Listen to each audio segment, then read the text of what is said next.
everyone. Can you hear me clearly? Okay, good. Let's begin. So, who am I first? I'm a senior fellow of the Higher Education Academy. I'm an English for academic purposes tutor at the University of Nottingham Ningbo, China, and I'm currently doing my PhD in technology enhanced learning at Lancaster University. So I am really someone who is a big advocate of technologies in education. So what we are going to talk about today we are going to talk about technology-mediated peer feedback. But at the beginning of my presentation, I would like to touch upon why do we use technology, in our lessons, and why we are supposed to be using technology in our lessons, especially nowadays with artificial intelligence and chat GPT. So why do we use technology, and why do I use technology in my lessons so much? So first of all, it stimulates and supports the learning process and enhances the learning outcomes. It motivates learners.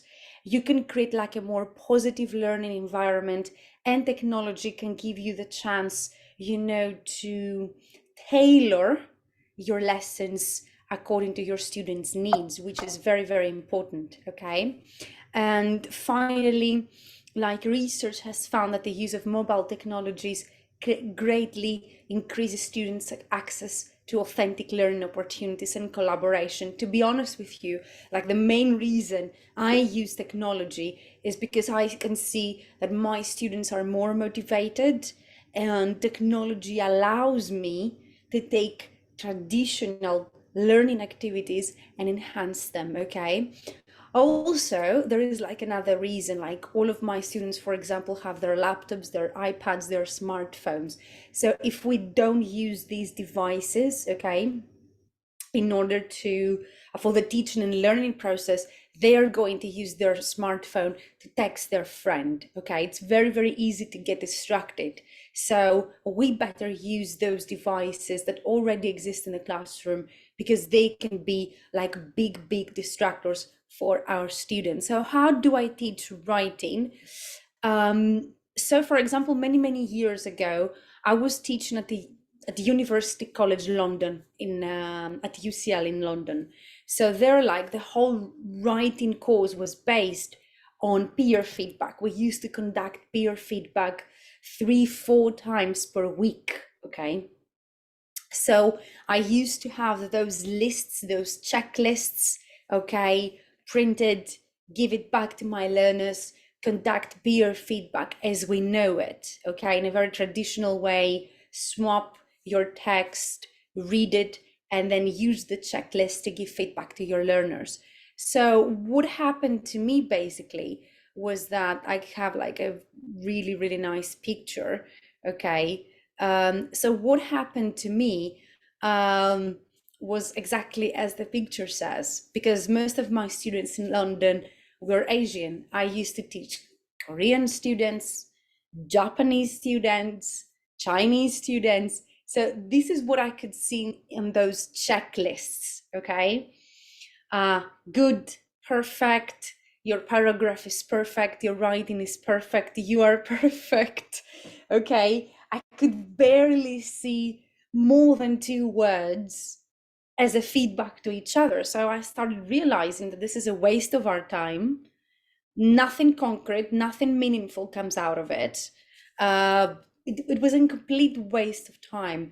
They couldn't judge each other's, and even if they could, because they had the level to do it, then they weren't being honest. So then I came across gamification, and I started thinking about the ways I can really transform the way we conduct peer feedback in my classroom. Gamification is really important, I believe, for Asian students, because those students have been reported to have very high participation, like to online gaming. My students are crazy about it. So gamification means not making the peer feedback look like a game, but adding gamification elements. For example, the use of an application that they can proceed from stage to stage, just like on a game, that, okay, I won this stage, now I have to move to the next one. So gamification elements that will enable them to become more motivated. So in order to do that, in order to change the way I conduct peer feedback in my classroom, I found this model, okay? And this is like a model I use every time I want to change something in my lessons, take something that I can do with a traditional type of pen, paper writing and move it into the technology. Because yes, I'm a big advocate of using technology, but sometimes we use it just for the sake of using it, okay, without a real purpose. So the SAMR model can really, really help you justify your choices in the classroom. So it has like 4 levels. The first level is substitution. You use technology as a direct tool substitute with no functional change. For example, your students write a paragraph in class and you tell them to write it on a Word document. Okay, so this is pure substitution. And to be honest with you, if it's only to substitute something, I don't really do it. Okay. And then we have augmentation. So technology substitutes a direct tool, but with functional improvement. So you have an activity in your classroom and you can do it with a traditional way without technology, but there is some like misfunctionality, something doesn't work properly, something takes you really large amount of time, okay? And then we have modification. Tech allows you for significant task redesign, and then redefinition like transformation. Tech allows for the creation of new tasks. So like the activity I'm going to show you today moves between like modification and redefinition. I'd like to say it's more like modification, but there is like a very important element of redefinition as well. So peer feedback, first of all, it's something we cannot avoid because it shapes autonomous learners. And I believe, especially at the level I teach, and I would love to see in the chat box, what kind of teaching are you doing? So for example, in higher education, especially in English for academic purposes, my main priority is to shape autonomous learners, especially in writing. So for example, my students are there in their undergraduate year, like first year. So they don't know how to write essays. I need to teach them how to write essays, and I need to make them independent, because in the second year, they will be completely alone. They won't have me reading their drafts and giving them feedback. So it's absolutely essential that those students have some kind of sense of, of audience. They need to be able to read their essays and identify major strengths and weaknesses, okay? So why peer feedback? There is more justification here, like it's linked to process-oriented instruction, develop students' awareness of the social meaning of the language, promotes learner autonomy, and they get some sense of awareness of their language skills, develop sense of audience, and peer feedback forces the development of revision strategies, something that all people need to do in academia, like anyway. So this was the biggest problem, and this is something I encountered not only in writing, but also during oral presentations. So to give you some kind of cultural context, we were conducting some oral presentations practice in my classroom, and they were supposed to give some kind of feedback to each other. Okay, so I asked a specific student, and he said, "Can I say something negative about his presentation?" And I was like, "Yes, of course. This is why we do it. Okay, we do this because we need to improve. You're not going to offend him. You're going to help him to improve. But this is something really difficult to do it in writing." So I was trying to think about, how can I overcome this obstacle, this hurdle? How can I make peer feedback a non-judgmental, process?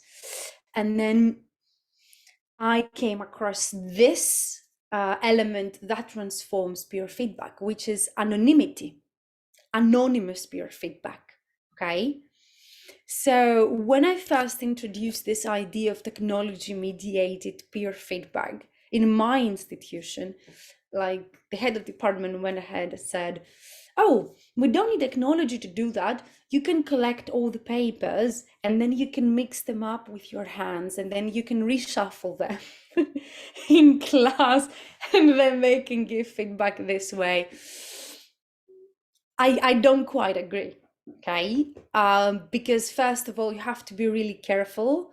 Second of all, maybe one of them writes their name, so it's not anonymous anymore, and they're sitting next to each other, and handwriting is something that you can identify if you're conducting peer feedback quite frequently, because like my main argument is that if you want peer feedback to be successful and effective, you need to conduct it a lot of times. Once or twice is not enough, okay? So that's why I believe technology helps you conduct anonymous peer feedback and you can do amazing things with it. So Hozak 2004 argued that when students provide their feedback anonymously, they're less worried about offending the writer, which in turn appears to be like it results to more useful feedback. So I will show you later on some examples for my students and the way they completely change their attitude toward peer feedback. So this is like the first website I started using. It's one of my favorites. It's a DoFlow. So the advantage of a DoFlow is that you can create your course, like your writing course in there, and you can have all the peer feedback activities. So here you can see I was the convener for English for Environmental Science. So as you can see, students had to complete quite a lot of writing. And to be honest with you, this technology really helps them develop their writing skills, because most of the times, especially in EAP courses, students don't really write, okay? They don't really write. For example, we don't have the time to allow them to write in class. We tell them, oh, this is how you should structure like an introduction. And then they go ahead and they have to do it for their final assessment, for their final essay. Whereas by introducing like peer feedback in the classroom, you can give them multiple writing prompts and you can ask them to actually write in class, and this can develop their writing skills as well, because they will be trained to finish writing within a specific timing, and then they have to conduct peer feedback in their lessons as well. So as you can see, with a DoFlow, you can create flows. So the student submits, they click on the button, okay, gamification, peer review, the website automatically shuffles the writing to different students in the classroom. So you have automatic smart allocation, so you don't have to do anything. So you can also create the rubric for peer feedback, and you can choose between open-ended and close-ended questions, okay, according to the level of your students. So they conduct peer feedback and then they can reflect on the feedback they received as well. Also, there is like another element you can add, which is self-review. This is something I use when they become a little bit more experienced and aware of their writing. So they can actually review and compare the students, like their classmates' writing with their own writing as well. So here you can see one of the rubrics I created for my students. It's a combination of open and close-ended. And for the open-ended questions, like for example, question number 2, with a DoFlow, you can have a word limit, okay? So actually the student cannot submit a 2-word feedback to their classmate. They must submit, for example, at least 20 words. Okay, so with the word limit, you really make the student actually react to their classmates learning and writing. So here you can see some of the feedback they created. So here you can see, for example, do you see any non-academic words like 3 words? Do you see any issues with hedging? Of course, all the elements you can see in the questions are things we taught in class, things we covered in class, and we check their understanding through peer feedback. So I was really, really amazed by the results, because like a few months ago, the only thing I could see was like perfect, well done, things like that. And here actually we can see some kind of peer, like meaningful peer feedback directed to their classmates. So Eduflow is a commercial website. It used to be like, it's very, very successful and user-friendly. Like my students, create their accounts at the beginning of the semester, and then they have their course. So every time we conduct peer feedback, they know where to go and what to do. It stopped being like completely free. And in the end, I will show you some other alternatives, okay? But it's really, really successful in my lessons. It's very student-centered, interactive, and anonymous.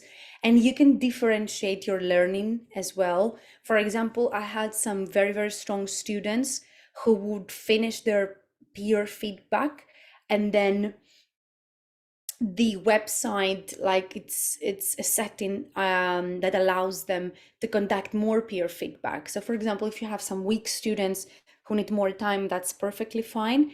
And then for your stronger students, you can allow them to do multiple peer feedbacks until the weaker students finish. So the teacher like has complete power over who gives feedback to whom. Okay, you can actually monitor their progress, and you can go and help the students while monitoring. Okay, and you can prompt them, to finish. Sometimes they want to do things in a perfect way, but you don't have time in the classroom.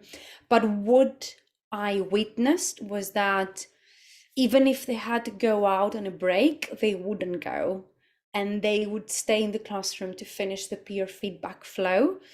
Also, for example, sometimes we couldn't finish the flow in the classroom, and they would continue back home finishing their peer feedback. So it clearly motivated them to write more and to be more aware of, their knowledge gaps. And EduFlow has like a unique capability. You can also add videos. This is something I did with oral presentations like a year ago, and it was also really, really successful. So this is my main argument. Students are writing more than they used to, and also something you can do with EduFlow as well. So while my students were giving peer feedback to each other, I could go back to my computer in the classroom and check their submissions. So at the end of this process, I would choose one really, really good example of writing and one bad example of writing, of course, anonymously. I would display it in the classroom, and I would compare and contrast and also give them feedback as well. Okay, so it's peer feedback, but in the end, they receive some kind of guidance from the teacher, so they know what's right and what's wrong. Practical tips: generally train your students. Start small with a sentence, then a paragraph, and then an essay. And then the next website I'm going to show you, it's really, really ideal with that. Introduce the website at the beginning of the course, and this is something I do with all kinds of technologies. I use in my classroom. Okay. So I introduce everything at the beginning. The rubric should be small at the beginning and then more complex. And after 2 or 3 sessions, students can actually design the rubric themselves. And this is like another activity I am doing prior to the peer feedback one. And it's really, really effective, especially after the students have conducted 2 or 3 or 4 peer feedback sessions throughout the course.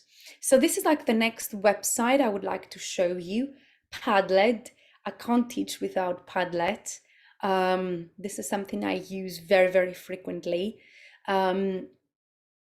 Also in teacher training, not only in my EAP lessons. Recently, I finished my Delta, and this is something I used in my lessons there as well. So I don't know if you are familiar with Padlet, but it's very, very user-friendly. So as you can see here at the bottom, it's like an interactive whiteboard, okay? Students don't have to create an account. You just give them a link, okay? And then they click on this button and they can write their post. And they can post like text, images, videos, links, whatever is appropriate for your class. But in terms of writing, here you can see an example. I use it for shorter, writing. For example, here we were teaching like thesis statement, how to write a thesis statement. So as you can see, again, Padlet can be anonymous, and there is like a new feature with reactions and grading and comments. So actually each other, they can go and make a comment below their classmates writing, okay? And this is good. It's not always very, successful. So for example, sometimes if I allow my learners to give any feedback they want to, they don't come up with, something really, really effective. But if you give them guidance, for example, go and find one mistake about academic style, or one grammar, or one vocabulary mistake, then they can work in groups and actually find the mistake. So it's something I really, really use, very user-friendly, just 2 or 3 minutes to set up in the classroom and share the link with the learners. You don't really have to buy the premium version. Many universities nowadays provide teachers with a premium version, but no need. But you're just limited to 3 Padlets, but you only need it for a specific lesson, or then you can delete it and create like a new one. So other applications for peer review, because very quite recently, like actually yesterday, a DoFlow sent me an email saying that they have merged with another company. Okay, so they will stop their operations really, really soon. But based on a DoFlow, there are other applications which have been designed under the same principles. So the most successful is Feedback Fruits, and then Peerceptive, Peer Scholar, and Peer Studio are some of them. And to be honest with you, I really like trying new applications, but this is something I do for myself, for my own research. I don't want to confuse my learners, and I choose one specific tool for them to use, because otherwise it's like wasting their time in the classroom. So generally speaking, practical tips for using technology in general.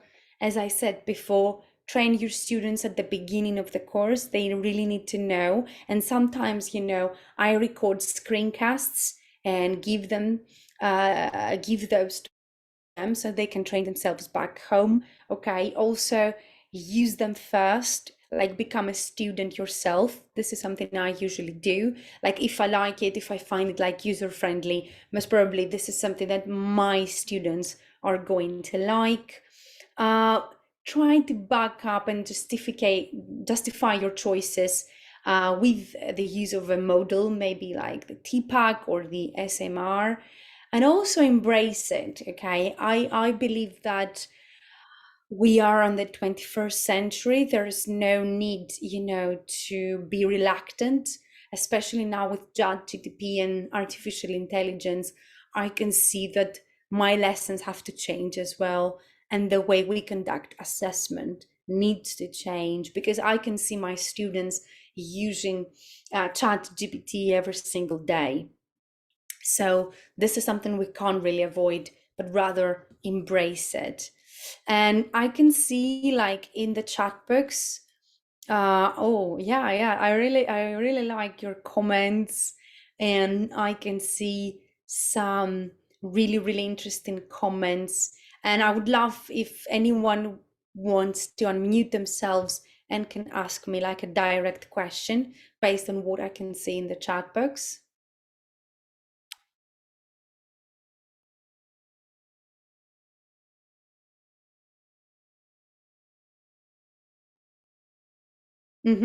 I completely agree with Henda. This is my, like, this is the way I do it. That's why I'm saying start small. So we teach, for example, hedging in the classroom, and then the students practice it. We give them feedback, and then students imitate the feedback we give them when they conduct peer assessment. It's absolutely amazing, like seeing students like copying you and giving meaningful feedback to their classmates. It's absolutely amazing. And every time I witness it, I feel very proud of them, because I can really see some improvement in the way they actually write their own essays. Mhm.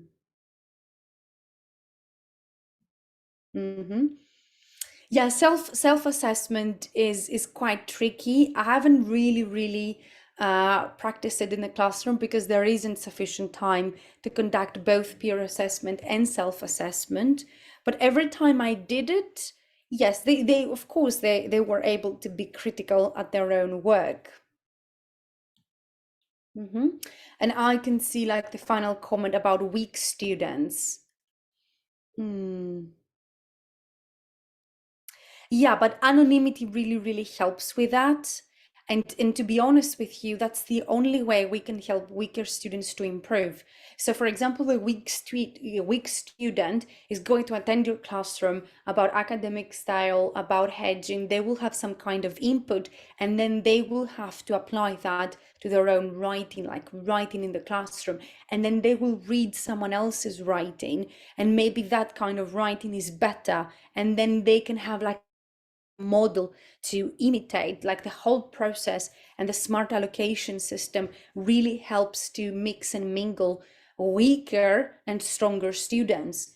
But the idea that we have like a weak student in the classroom doesn't mean that we shouldn't encourage them to contribute, and to be honest with you, like produce more writing in the classroom. I think this is like a very big trap. And to be honest with you, a weak student doesn't mean that that student is not able to do things. They didn't have proper teaching, most probably, or they didn't have the opportunity to practice in order to become stronger. And to be honest with you, I've had weak students in my classroom, and that system has really helped them improve their writing, because those students are weak because they don't do their homework. Okay, that's why I'm not a big fan of homework, especially for weak students, because they will not do it. But if this happens during class time, and they're obliged to sit down and write something, and then this will force them to practice, and in the end they will be able to improve. Okay. This is a problem I haven't encountered in my current institution. So, for example, I only teach English for engineering or English for environmental science. But when I was in London, I had in the same classroom students from medicine and engineering, or law students. But like in EAP classes, most probably they will have to write the same essay on the same topic. So that's not really a problem, like the major. Um, Sonia, can you rephrase your question? I'm not really sure what do you mean exactly. Okay, so you have to differentiate the topics Okay, so then maybe you need to distinguish between final assessment and formative assessment. So for example, when they're practicing, if they are in the same classroom, maybe they should practice like on the same topic and then differentiate according to their majors.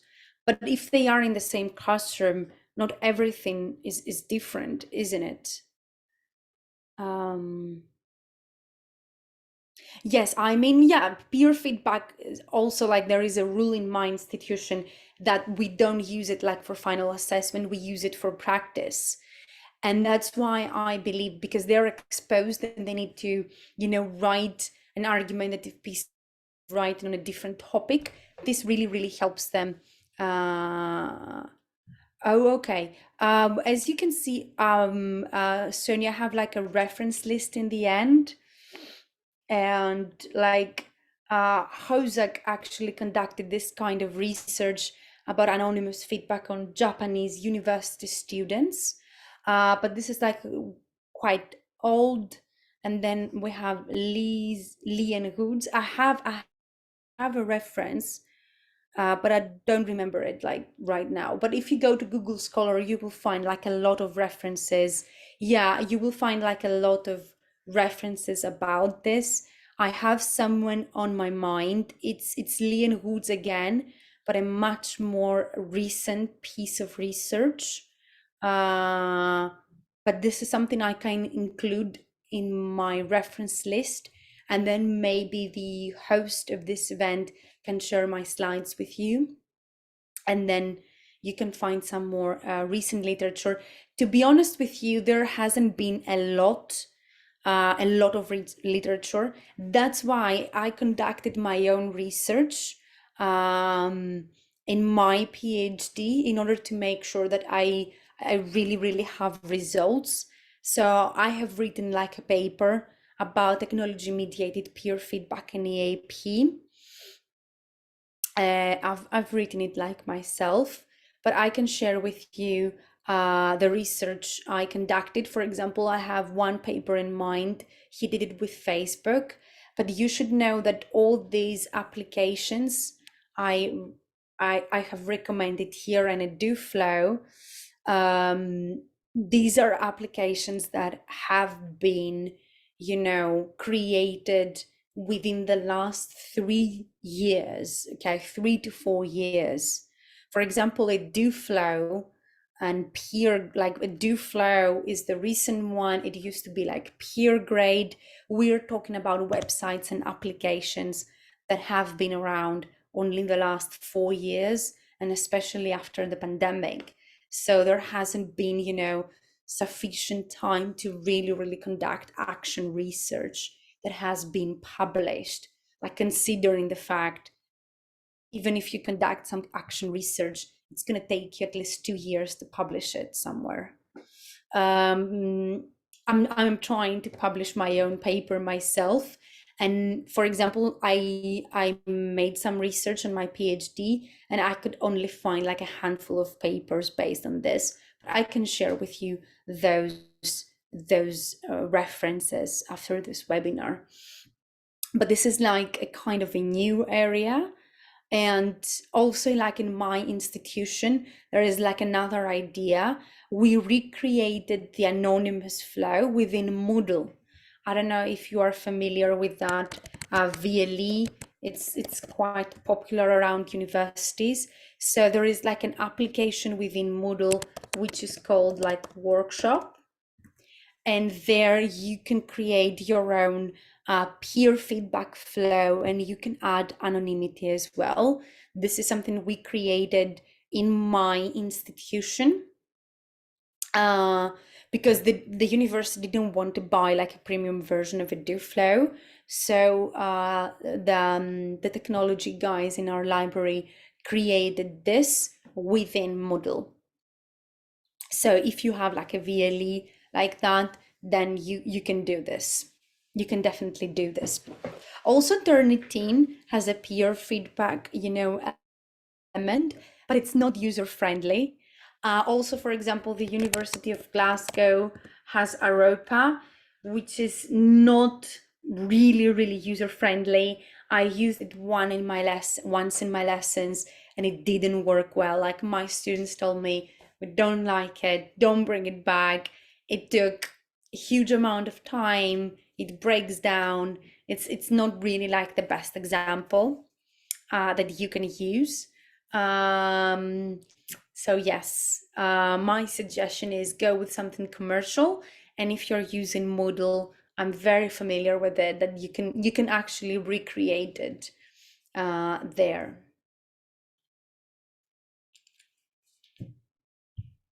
Any other questions? Also, we didn't talk about Padlet. Are you familiar with Padlet? Is it something that you're using in your lessons? Have you used it for peer feedback? That would be really, really nice to discuss, because this is something really, really easy to use, and I do it quite frequently, and it can really, really help students collaborate more. And it's great if you're doing some group writing, and then because it depends on the number of students you have in your classroom. For example, each time I have around 20 students, so it's easier for me to organize them into groups, and then they conduct some group writing, and then they conduct some peer feedback, reading and giving feedback to the other groups as well. So you have fewer posts, and then it's very, very easy, like from a functional point of view, to conduct some peer feedback in a more collaborative way. Hello, Penny. Yes? I'm Hinda. I just want to say that by feedback, I say that it can be quite detrimental for the weak students because they feel vulnerable, that they have they need to have the work corrected by their peers. But even if it is anonymous, so they don't feel vulnerable, how about the fast finishers? The fast finishers may feel that it is unfair, that they have to take responsibility to correct or to review their less fortunate peers. They want instead to be challenged. You know what I mean? So that also self-assessment and peer assessment, they don't have to be separate. They can go hand in hand.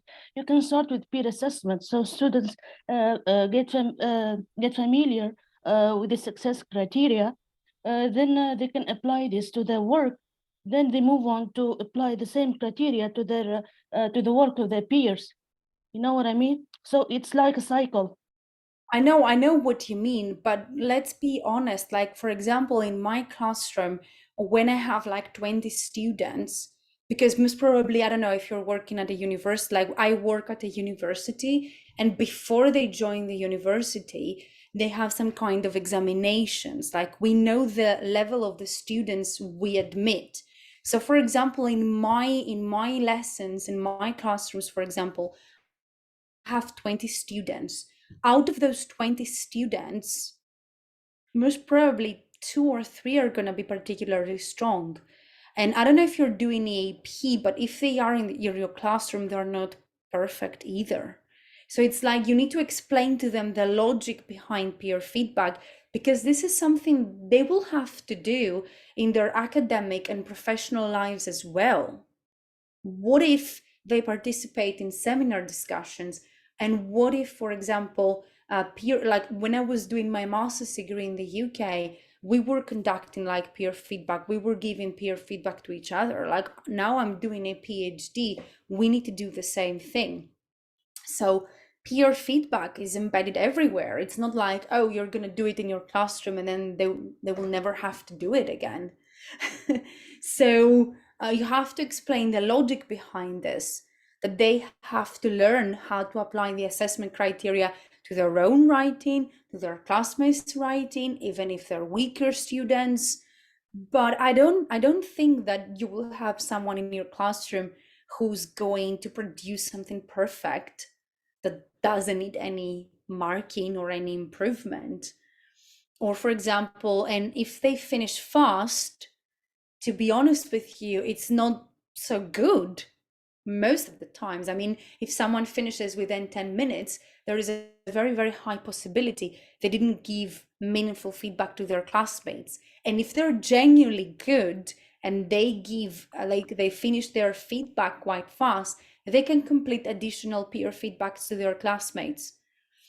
But I think you're taking it a bit to the extreme. Oh, I have the perfect student, he needs to be challenged. Yes, but they have to learn to operate within a classroom that also has like weaker students. And you can't constantly challenge the stronger students if you have weaker learners in your classroom. Then they will be even more disadvantaged, like even more disadvantaged, because they will see you like promoting and challenging the faster students, and they will be unable to do anything. I think this kind of activity brings some kind of equality in the classroom, because everyone writes, everyone has to finish. Okay, I had a student in my classroom, he finished his writing early, he submitted. Okay, he had to wait for a few moments. Okay, you can have some kind of activity until another person finishes. But then after the first 2, 3, 5 people finish, then it's a process. It's a flow.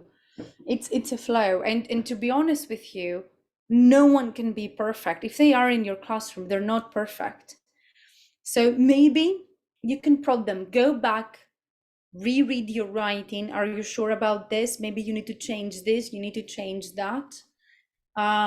So there are multiple ways of challenging like the stronger students, but everyone has to learn how to operate within a very small, society that is the classroom, helping each other. Yeah, Penny, I'm not saying that if you have a talented student, you have to treat them as like they are special and ignore the rest of the group. No, I'm saying differentiation means taking catering to everyone's needs, even those with those high achievers that who are sometimes hard to control. So I'm talking about, for instance, we can differentiate by process. You can prepare like activities, different activities, so that it takes them more time. The more able ones, they have to spend more time on those activities. Yeah, those applications I showed you, they have this kind of feature.